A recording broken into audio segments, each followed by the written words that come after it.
მეტად მცირე მდგომარეობა. სამაშაბლოში ქართულ ბიჭებზე არ უწევენ ქართველებს. საქართველოს ებრძვია სამაშაბლოში. ცხინვალში მოსაკლავად დაძდევდნენ ქართველებს. 10,000 ბინა ქართველისა დაზულია და განადგურებულია. ხო შეგიძლია ისტორიულ სამაშაბლოში ქართული ენის ინტერესების დაცვა ისმაილის მითხარი წამოვიდეთ იქიდან თუ გადავიდეთ და შევიცვალოთ ეროვნება. მე ცხინვალში ვერ შევალ, მანამდე ფლაცი წყნარი არ იქნება. სამაჩაბლო ეს ტერმინი ოსებს ძალიან აღიზიანებს. ოლქი გაუქმდეს. რუსეთის ავტონომია იქ და ბოლომდე უკანონო. ხოთვალიდეთ არ გვიდება. რევს აღარ გულხებიან, რა ვიცი, სადღაც დავიმალოთ არ ვიცი. Я их своим люблю, офигенно, и грузина люблю. Ну как быть, к кому обращаться? Ай, видите, да, это так, сама девочка видео, что? Видите, рада-рада.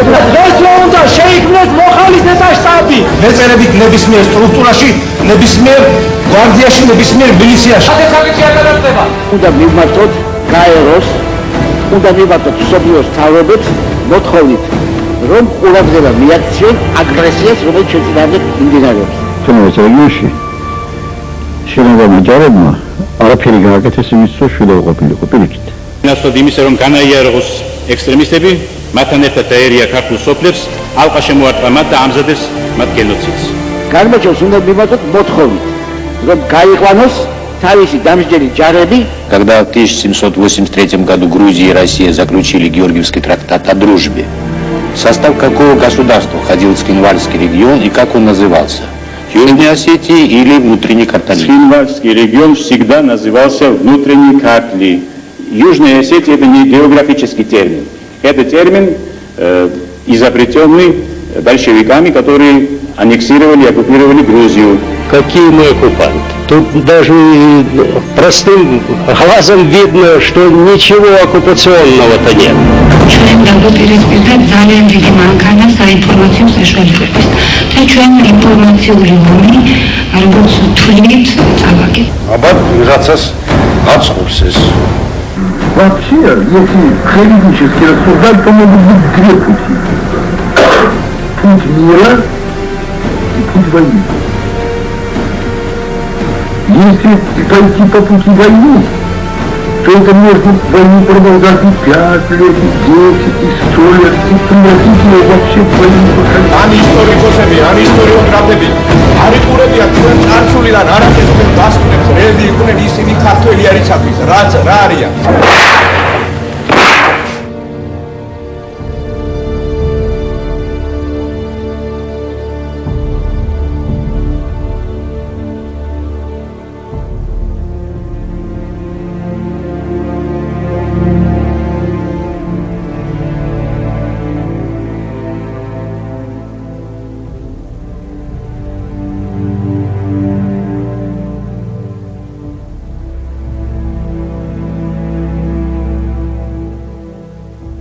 $1918 წლებში საქართველოს პირველი დამოუკიდებელი დემოკრატიული რესპუბლიკის არსებობის დროს, როდესაც ახალი მთავრობა საერთაშორისო აღიარებისა და ახალ პოლიტიკურ რუკაზე თვითდამკვიდრებისათვის იბრძოდა, თითქმის ყოველი წლის გაზაფხული შიდა ქართლში როკის ხეობიდან ჩამოსული შეიარაღებული ოსების ცხინვალზე თავდასხმითა და მშვიდობიანი მოსახლეობის აწიოკებით იწყებოდა.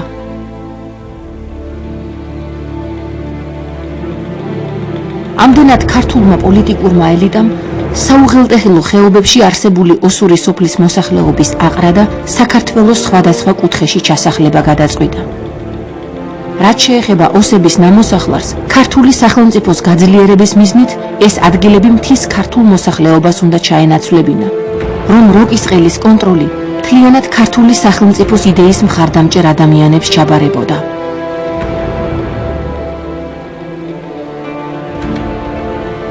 1920 წლის გაზაფხულზე, როდესაც საქართველოს დამოუკიდებლობა რუსეთისა და ევროპის მიერაც აღიარებული იყო, როგორც წესი ბოლშევიკებისაგან წაქეზებულმა ოსმა სეპარატისტებმა მესამე, ყველაზე ძლიერი აჯანყება წამოიწყეს, რომელიც რუსეთის საბჭოთა იმპერიის მიერ 40 მილიონი მანეთით დაფინანსდა.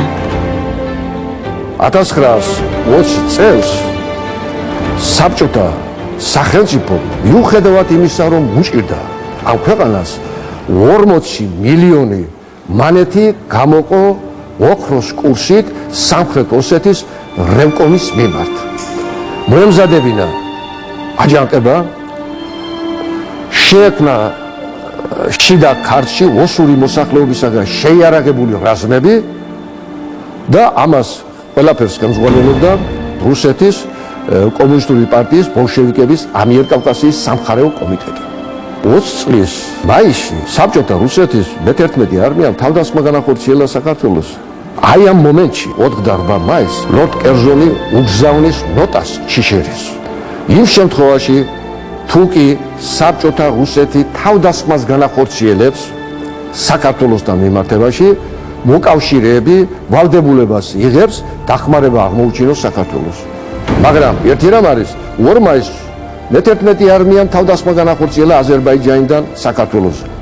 მაგრამ ეს ფაქტი ისე შეფუთა საბჭოთა რუსეთის ხელისუფლების წარმომადგენლობამ, რომ თითქოს და აზერბაიჯანი დაესხა თავს საქართველოს და საბჭოთა რუსეთი არაფერ შუაში არის.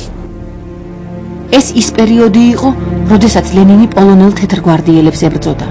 ევროპელებისაგან საბჭოთა რუსეთის ცნობის მომლოდინე ბელადი ასევე საკუთარი მიჯდაც ფიქრობდა და კავკასიაში საომარი ფრონტის გახსნა არ აწყობდა. ამდენად 6-7 მაისისათვის სტალინსა და ორჯონიკიძეს შორის შემდგარი საუბრის საფუძველზე საქართველოს ტერიტორიაზე მყოფი მე-11 არმიის ნაწილები გაიყვანეს. ქართული სახელმწიფოს წინააღმდეგ ტრადიციულ აჯანყებათა რითმში ჩამჯდარმა ოსმა სეპარატისტებმა კი ამდენი ვეღარ გათვალეს და 30 მაისისათვის მორიგი აჯანყება მაინც წამოიწყეს. თავიდან პროექცირებული და მითითებული იყო მოსკოვიდან, მაგრამ შემდგომში მოხდა რაღაცა წყვეტა. კერძოდ იმ პერიოდში რუსეთმა ცნო საქართველოს დამოუკიდებლობა და უკვე მოსკოვს უნდოდა, რომ ოსთა გამოსვლები იმ პერიოდში აღარ მომხდარიყო. ბოლშევიკებისაგან მიტოვებული ოსი სეპარატისტები ჩრდილოელ მოძმეთა იმედად დარჩნენ. ვლადიკავკაზში ჩატარებულ კონფერენციაზე, სადაც ჩრდილო-ოსეთის პარტმუშაკები ესწრებოდნენ, ეს საკითხი დადებითად გადაწყდა. შეიქმნა რაზმი, სპეციალური შეიარაღებული რაზმი, რომელიც 3 მიმართულებით დაიძრა საქართველოს შემოსასვლელად. ეს იყო როკი, მამისონის უღელტეხილი და აქ ესე იგი სანაყოევი, გაგლოევი, ჯატიევი ხელმძღვანელობდა ამ რაზმს. ეს აჯანყება აღმავლობის სტადიაშია. და აი ამ აღმავლობის სტადიაში, ესე იგი, 3 შენაერთი რაზმი გადმოდის, როკის ხეობაში იყრიან თავს და ხდება ცხინვალის აღება. 1920 წელია. იმ პერიოდში დაბა ცხინვალში 3 ოჯახი, 3 ოსური ოჯახი ცხოვრობდა. დანარჩენი იყო ქართული, ებრაული და სომხური მოსახლეობა. და ჩრდილო კავკასიიდან, ჩრდილო ოსეთიდან შემოსული ეს შეიარაღებული რაზმები, რომელსაც ადგილობრივი მოსახლეობა, შეიარაღებული მოსახლეობა შეუერთდა, თქვენ წარმოიდგინეთ, რა დღეს აღმოჩნდებოდა ამათგან გამომდინარე ცხინვალის ქართული მოსახლეობა. ამ დროს უკვე საქართველოს ხელისუფლებამ გადამჭრელი ზომების მიღება გადაწყვიტა და ოს სეპარატისტთა აჯანყების ჩასახშობად ქართული სახალხო ეროვნული გვარდიის ნაწილები გაგზავნა. გაიგზავნა ეროვნული გვარდიის 8 ბატალიონი. პირველ ეტაპზე სამხედრო შენერს მთლიანად ქართულ ჯარს ხელმძღვანელობდა გენერალი კვინიტაძე, მაგრამ რამდენიმე დღის შემდეგ გენერალ კვინიტაძემ ჯარის ხელმძღვანელობა გადააბარა გენერალ ყონიაშვილს. და აი გენერალი ყონიაშვილი და ვალიკო ჯუღელი ხელმძღვანელობს ფაქტიურად აი ამ პროცესებს. ქართული გვარდიის ნაწილებს ოსმა სეპარატისტებმა წინააღმდეგობა ვერ გაუწიეს. სასტიკად დამარცხდნენ და აჯანყების ქარცეცხლს გადარჩენილები საკუთარ ისტორიულ სამშობლოში გადაიხვეწნენ. 1920 წელს ამ ოსთა აჯანყების ჩახშობას ქართული სამხედრო სახალხო გვარდიის ნაწილების მიერ, რომელსაც ვალიკო ჯუღელი მეთაურობდა, მოყვა აი ამ ოსთა მნიშვნელოვანი მოსახლეობის მნიშვნელოვანი ნაწილის გადასახლება ჩრდილო კავკასიაში. რუსეთის საბჭოთა იმპერიამ ოსი სეპარატისტებისადმი მხარდაჭერა იმ პერიოდში მხოლოდ საქართველოს ხელისუფლებისადმი გამოგზავნილი საპროტესტო ნოტით გამოხატა. საქართველოს იმდროინდელ საგარეო საქმეთა მინისტრს ევგენი გეგეჩკორს რუსი კოლეგა ჩიჩერინი შიდა ქართლიდან ქართული გვარდიის ნაწილების სასწრაფო გამოყვანას თხოვდა. ეს როტა ашკარად საქართველოს სახელმწიფოებრივ შიდა საქმეებში ჩარევას წარმოადგენდა. ეს იყო 1920 წლის 7 მაისი რუსეთ-საქართველოს ხელშეკრულების აშკარა დარღვევა. თუ ჩიშერინის ნოტა ყოველგვარ დიპლომატიურ ეტიკეტის დარღვევით იყო შედგენილი და რომ ნახოს ადამიანმა, ესე იგი აშკარად ჩანს, რომ არანაირი დიპლომატიური ეტიკეტი დაცული არ არის ამ ნოტაში, მისგან გასწრებით ევგენი გეგეჭკორმა საპასუხო ნოტაში დიპლომატიური ეტიკეტის საოცარი ნორმების დაცვით პასუხი გაუგზავნა ჩიჩენეს. იქ ევგენი გეგეჭკორი ხაზგასმით მიუთითებდა, რომ საქართველოში არანაირი სამხრეთ ოსეთი არ არსებობს. არსებობს მხოლოდ საზღვისპირა ზოლში დასახლებული ოსური მოსახლეობა. აჯანყების ჩახშობისა და სეპარატისტთა განდევნის შემდეგ წარსულის მძიმე გამოცდილებიდან გამომდინარე საქართველოს ხელისუფლებამ ჩრდილოეთის საზღვრისპირა ზოლიდან მთის ოსების მოცილება და საქართველოს სხვადასხვა რეგიონში გადასახლება ქვეყნის უსაფრთხოებისათვის ერთადერთ გამოსავლად მიიჩნია. ეს საკითხი იმ პერიოდში იმდენად მწვავედ იდგა, რომ სამხედრო სამინისტროს გენერალურ შტაბში გამართულ რესპუბლიკის თავდაცვის საბჭოს 1920 წლის 18 ივნისის სხდომაზე შიდა ქართლის მთის ოსური მოსახლეობის თაობაზე სპეციალური დადგენილება მიიღეს. ეს დოკუმენტი 1920 წლის 19 ივნისს საქართველოს ხელისუფლებას გადაუგზავნეს. იქამდე კი 18 ივნისის რესპუბლიკის თავდაცვის საბჭოს სხდომაზე ძირითადი მოხსენებით სახალხო ეროვნული გვარდიის მთავარი შტაბის უფროსი ვალერიან ჯუღელი წარსდგა. დადგენილებას კი, რომელიც სხდომაზე მიიღეს, ასეთი შინაარსი ჰქონდა. სოფელი როკი სრულიად გაუქმდეს გარდა სანაპირო ჯარების ბინებისა. ოსეთიდან ჩრდილო კავკასიაში გადასასვლელი ყველა გზა გარდა მამისონისა საბოლოოდ უნდა იქნეს გაფუჭებული. აჯანყებულ აყრილ და ჩრდილო კავკასიაში წასულ ოსებს არ მიეცეს უკან დაბრუნების ნება. იმ ოსებს კი, რომლებმაც ჩვენდამე ლოიალობა გამოიჩინეს, თავიანთ სოფლებში დარჩენის ნება მიეცეს. ხოლო საეჭვო პირებს მთავრობის განკარგულებით რესპუბლიკის სხვა რაიონებში გადასახლების საშუალება. სრულებით გადასახლებული იქნა ჯავის მიდამოების ოსები, ლიახვისა და ფაცის ხეობები და მათ მაგიერეს ადგილები მიწათმოქმედებისა და შინაგან საქმეთა სამინისტროების განკარგულებით დასახლებული იქნას ქართველებით. ყოველგვარი ზარალი, რომელიც მიადგა სამხედრო მოქმედებებით ჩვენს მომხრე ოსებს, ანაზღაურდეს რესპუბლიკის ხაზინიდან. ლტოლვილ ოსებს, რომლებიც ჩვენს ტერიტორიაზე ამჟამად იმყოფებიან, შინაგან საქმეთა სამინისტროს განკარგულებით დახმარება მიეცეს და ერობათა კავშირის განკარგულებით ისინი ჩასახლებული იქნან რესპუბლიკის სხვა ტერიტორიაზე. ამ დოკუმენტის მკაცრი ტონის მიუხედავად ნათლად ჩანს, რომ საქართველოს ხელისუფლება ებრძოდა არა ოსერს, არამედ იმ სეპარატისტებს, რომელთაც ერთიანი ქართული სახელმწიფოს წინააღმდეგ ღალატის ტოლფასი დანაშაული ჰქონდათ ჩადენილი. 1921 წლის იანვრის დასაწყისში საქართველოში დამოუკიდებელი საქართველოს პედაგოგთა პირველი რესპუბლიკური ყრილობა ჩატარდა, სადაც გაცხადდა, რომ მთელი ამ წლების მანძილზე საქართველოში 42 ოსური სკოლა ფუნქციონირებდა. 42 ოსური სკოლა 1921 წლის იანვრისათვის ეს სახუმარო რამ არ იყო. ეს დამადასტურებელია იმისა, რომ დამოუკიდებელი საქართველოს ხელისუფლება თუ რა დონეზე დემოკრატიული თვალსაზრისით, რა ფორმით, რა დონეზე ებყობოდა საქართველოში მაცხოვრებელ ეთნიკურ უმცირესობებს და განსაკუთრებით ოსებს. ეთნიკური უმცირესობა კი დემოკრატიულ მთავრობას პერმანენტული აჯანყებებით პასუხობდა. 1918, 1919, 1920 წლებში, სანამ ქართულ-ოსური თანაცხოვრება სეპარატისტულმა მოძრაობამ სახელმწიფოებრივ პრობლემად არ აქცია და ორივე მხარე არ დააზარალა. სხვათა შორის 1920 წლის შიდა ქართლის ექსპედიციას სახალხო ეროვნული გვარდიის მთავარი შტაბის უფროსმა ვალერიან ჯუღელმა მოგვიანებით მის მოგონებებში მძიმე ჯვარი უწოდა.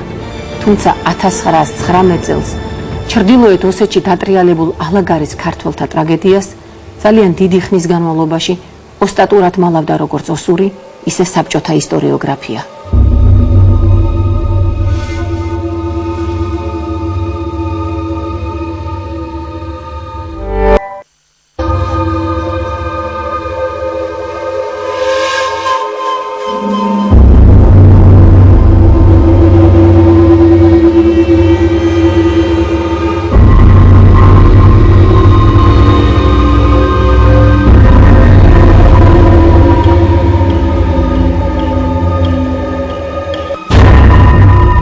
1919 წლის იანვარში სუსხიან ზამთარში ღამით ოსები ალაგირში თავს დაესხა ქართულ მოსახლეობას, იმ ქართულ მოსახლეობას, რომლებსაც არასოდეს ოსების წინააღმდეგ იარაღი არ აუღიარეს და ბავშვიან ქალიანა ამოწყვიტა. ის ცოცხალი გადარჩა 500 ოჯახი ტოლმილებად იქცა. 40 წლის ნაშრომი დაატოვებინა ოსებმა და ის სახლები, რომელიც ქართველების სახლკარი თვითონ ოსების კუთვნილება გახდა. დამოუკიდებელი საქართველოს ხელისუფლებამ ყველაფერი გააკეთა იმისათვის, რომ მაქსიმალურად დახმარებოდა ამ თემლილ ქართველობას და საქართველოს სხვადასხვა კუთხეებში ჩაესახლებინა. საქართველოს დამოუკიდებლობის, ქვეყნის ტერიტორიული მთლიანობის შენარჩუნების, შიდა ქართლის ქართული მოსახლეობის უსაფრთხოებისა და მისი ღირსების დაცვის გარანტიის შექმნა მაშინდელ მთავრობას არ დასცალდა. 20-იანი წლები ქართული სახელმწიფოსათვის კიდევ ერთ ურთულეს გზაგასაყარად იქცა. 1920 წელს საქართველოს უნდა მიიღენ ერთა ლიგაში. საქართველოს მხოლოდ ერთა ლიგაში მიღებაზე მხარი არ დაუჭირა ინგლისმა და ინგლისის სატელიტმა ქვეყნებმა. ამიტომ საქართველოს ერთა ლიგაში ვერ მიიღეს. მაგრამ გაკეთდა განცხადება ასეთი: 1921 წლის შემოდგომაზე საქართველოს აუცილებლად ერთა ლიგის წევრი იქნება.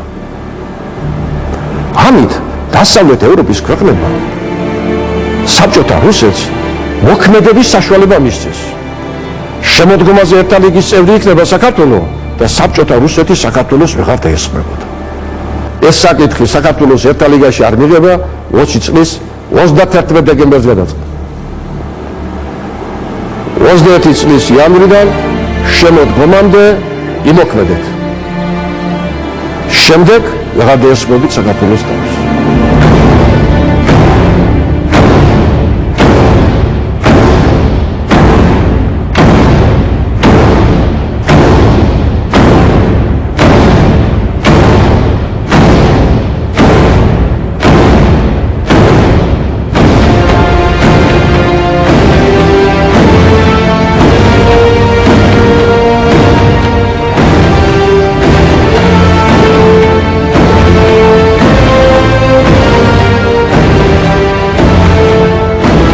მსოფლიო ომის შედეგებმა, რომელიც ევროპაში 1914-19 წლებში მძიმარობდა და სხვა ისტორიულმა ქარტეხილებმა ვითარება მალევე შეცვალა.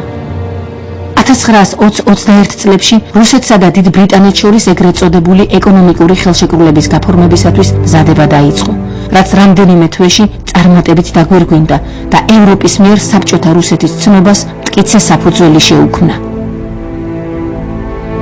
1920 წლის დასასრულის და 21 წლის დასაწყისისათვის ეს საოცრო ხელშეკრულება უკვე მომზადებული იყო ფაქტიურად.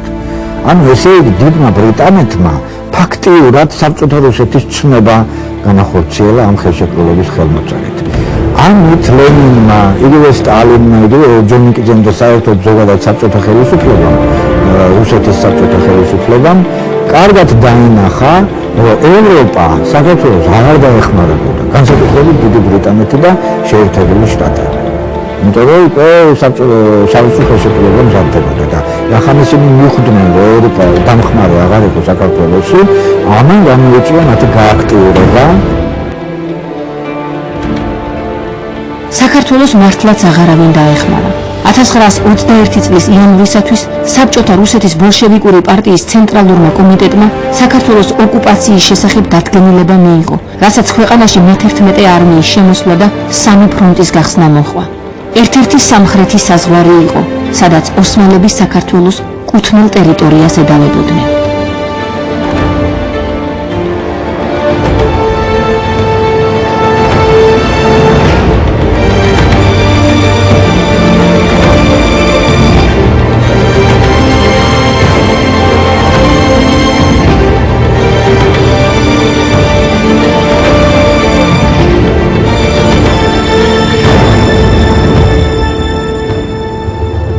საბჭოთა რუსეთმა იმოქმედა 1921 წლის თებერვალში თავს დაესხა საქართველოს აღმოსავლეთიდან ჩრდილოეთიდან და ჩვენი უბედურება და ტრაგედია იმაში მდგომარეობდა, რომ საომარი პროცესები დაიწყო სამხრეთიდან ოსმალებმა და ულტიმატუმი წაუყენა საქართველოს მთავრობას.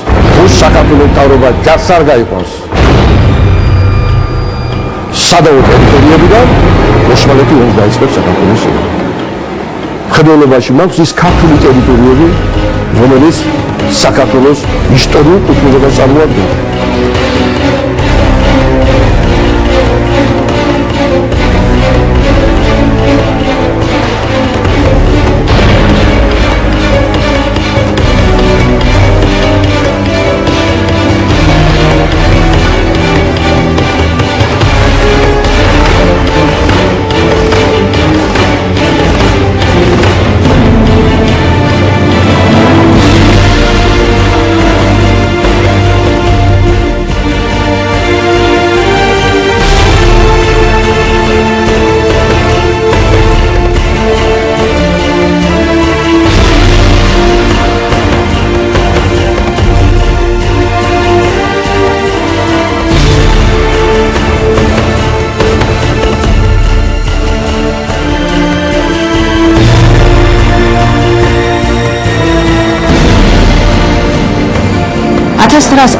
წლის 25 თებერვალი საქართველოს გასაბჭოების დღეა. იმავე წლის 16 მარტი კი საქართველოს დამოუკიდებელი რესპუბლიკის არსებობის უკანასკნელი დღე. რადგან დასავლური პოლიტიკური ორიენტაციის პირველი დემოკრატიული მთავრობა სწორედ 17 მარტს დაადგა ასევე დასავლეთისაკენ მიმავალ საემიგრაციო გზას.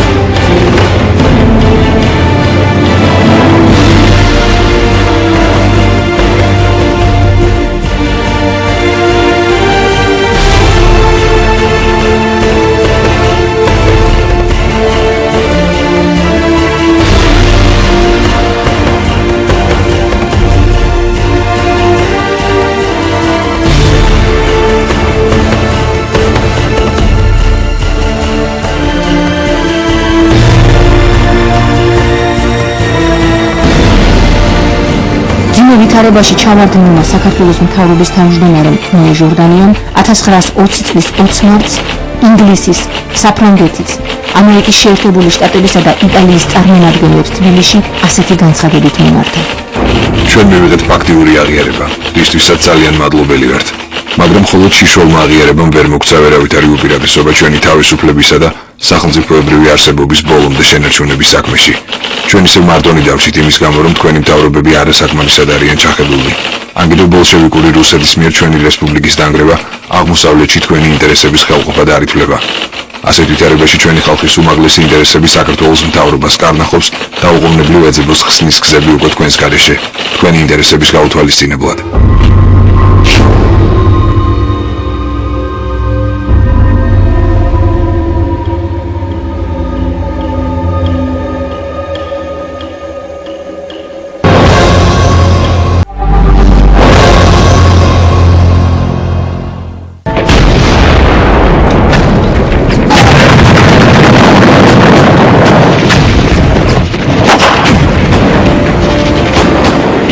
მსოფლიო ომი 4 წლის განმავლობაში მიმდინარეობდა 1914-18 წლამდე და ორივე მხარე ძალიან გაწამებული იყო, როგორც გერმანიის დაჯგუფება დამარცხებული, ასევე არანაკლებად გამარჯვებული ევროპა ძალიან სისხლისაგან იყო დაცლილი აი ამ ომისაგან, განადგურებული. მოგეხსენებათ, რომ ძირითადად ომი ევროპის ტერიტორიაზე მიმდინარეობდა, განსაკუთრებით კონტინენტზე და ეს საფრანგეთი, იტალია და ეს ქვეყნები ძალიან დაზარალდნენ. ეკონომიკა დაეცა, არეულობები იყო, სოციალური მოძრაობები იყო და ეს რუსეთი პირიქით, თუ შეიძლება ასე ითქვას, აი დაცემული რუსეთის იმპერია, აი ამ რევოლუციონერებისა და ბოლშევიკების ხანაში თითქოს რაღაც ფენიქსივით აღსდგა, გაძლიერდა.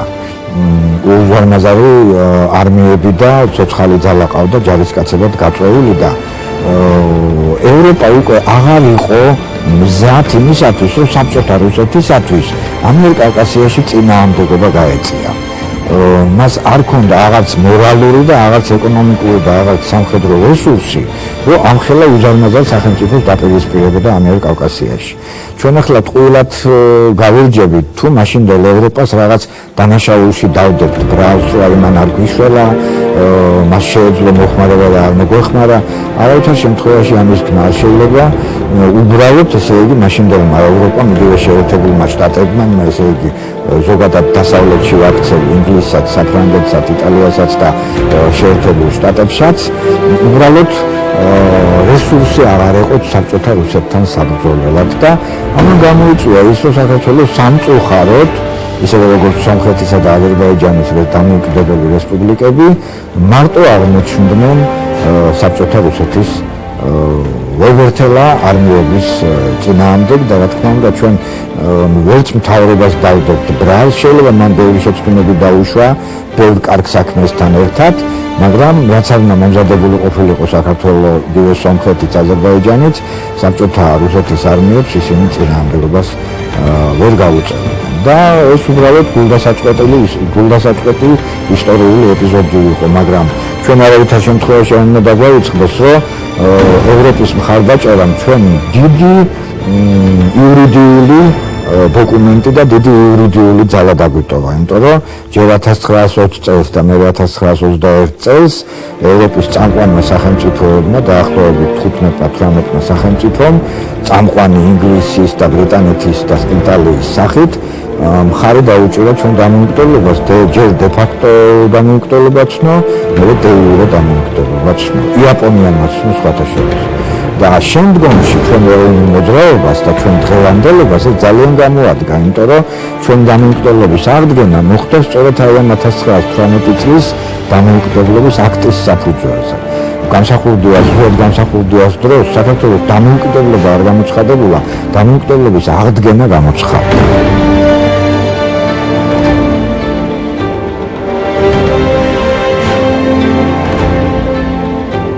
1921 წლიდან საქართველოს ოკუპაციის შემდეგ საბჭოთა საქართველოში ბოლშევიკებთან ერთად 1920 წლის აჯანყების შედეგად გადახვეწილი ოსი სეპარატისტებიც დაბრუნდნენ. დაბრუნებას კი წინ სერგო ორჯონიკიძის წერილი უძღვოდა, რომელიც სეპარატისტებს კვლავ ქართულ მიწაზე იწვევდა.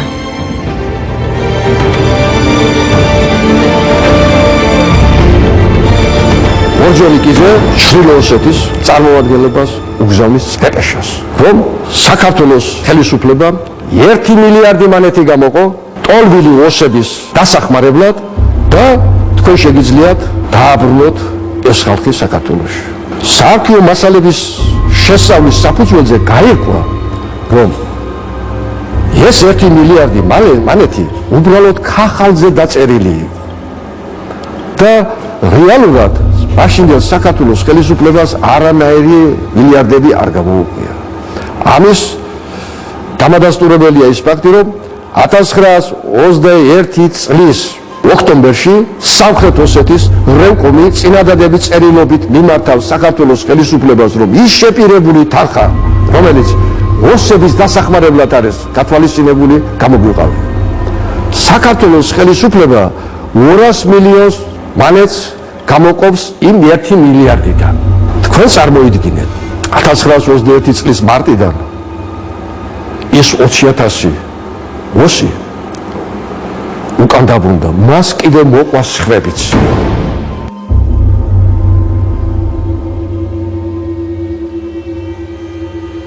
საბჭოთა რუსეთის მიერ საქართველოს ანექსიის შემდეგ ოსებს მიეცათ საშუალება დაეკანონებინათ ის, რასაც იქამდე იარაღის ძალით ვერ ახერხებდნენ. სულ მალე ეგრეთ წოდებული სამხრეთ ოსეთის რევოლუციური კომიტეტისა და ბოლშევიკური ორგანიზაციების გაერთიანებულ კონფერენციაზე ოსმა სეპარატისტებმა სამხრეთ ოსეთის საბჭოთა სოციალისტური რესპუბლიკის შექმნა მოითხოვეს. აქ ლაპარაკი არის არა სამხრეთ ოსეთის ავტონომიურ ოლქზე, არამედ სამხრეთ ოსეთის საბჭოთა სოციალისტურ რესპუბლიკაზე. საქართველოში უკვე არსებობს საბჭოთა სოციალისტური რესპუბლიკა. აფხაზებმა შექმნეს აფხაზეთის საბჭოთა სოციალისტური რესპუბლიკა საქართველოს საბჭოთა რესპუბლიკაში. ეს იყო იურიდიულად აბსოლუტურად დაუშვებელი. ოსებმა წაბაძეს და მოითხოვეს სამხრეთ ოსეთის საბჭოთა სოციალისტური რესპუბლიკა. თუმცა მაშინვე იცოდნენ, რომ ეს არ განხორციელდებოდა. ეს არ არის მთავარი. თუ ეს არ განხორციელდებოდა, ისინი ავტონომიური ოლქითაც კმაყოფილდებოდნენ ან ავტონომიური რესპუბლიკით. მთავარი აქ ის არის, რა ტერიტორიას ითხოვენ. წარმოუდგენელი რამ მოხდა. ოსის სეპარატისტები ითხოვენ, რომ სამხრეთ ოსეთის საბჭოთა სოციალურ რესპუბლიკაში შევიდეს გორის მაზრა მთლიანად. გორის მაზრა დღევანდელი ადმინისტრაციული დაყოფით წარმოადგენს გორის რაიონს, კარელის რაიონს, ხაშურის რაიონს, კასპის რაიონს. ფაქტიურად ისინი ითხოვდნენ რკინიგზასაც კი, ამიერკავკასიის რკინიგზასაც და იმ ავტომაგისტრალს, რომელიც დღეს დაახლოებით რკინიგზას გაზდებს. ესე იგი, ამ რკინიგზის ჩრდილოეთით კი არ ითხოვდნენ ტერიტორიას, მთელ გორის რაიონს ითხოვდნენ. რაჭის მაზრის ნაწილი.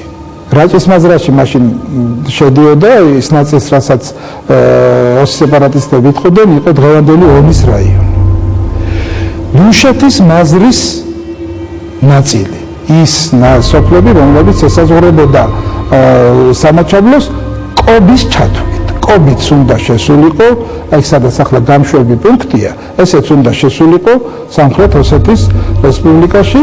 ასევე შორაპნის მაზრის ნაწილს, ანუ დღევანდელი დარაიონებით საჩხერის სოფლების დიდ ნაწილს, საჩხერის რაიონის სოფლების დიდ ნაწილს და ჭიათურის რაიონის სოფლების შედარებით მცირე ნაწილს. დედაქალაქად ითხოვდნენ საჩხერეს. რადგან ცხინვალის მოთხოვნას მაშინ ოსები მაინდამაინც არ აპირებდნენ, იმიტომ რომ ცხინვალში 13% იყო სულ ოსური მოსახლეობა და მათ რაოდენობით ჯობდნენ არა მარტო ქართველები, არამედ სომხებიც და ებრაელებიც. ეს იმდენად წარმოუდგენელი და აბსურდული მოთხოვნა იყო, რომ ქართველი ბოლშევიკებიც აღაშფოთა. ამ საქმისათვის მსვლელობის მიცემა მაშინ თვით მოსკოვის ბრძანებათა უსიტყვო შემსრულებელმა საქართველოს რევკომის თავმჯდომარემ ფილიპე მახარაძემაც ვერ გაბედა და მოთხოვნა ფორმალური განხილვისათვის შინაგან საქმეთა სახალხო კომისარიატს გადაუგზავნა. ოსის სეპარატისტებისათვის ერთგულების საფასურისათვის ვაჭრობა თვით ქართულ ბოლშევიკებს შორისაც დაიწყო.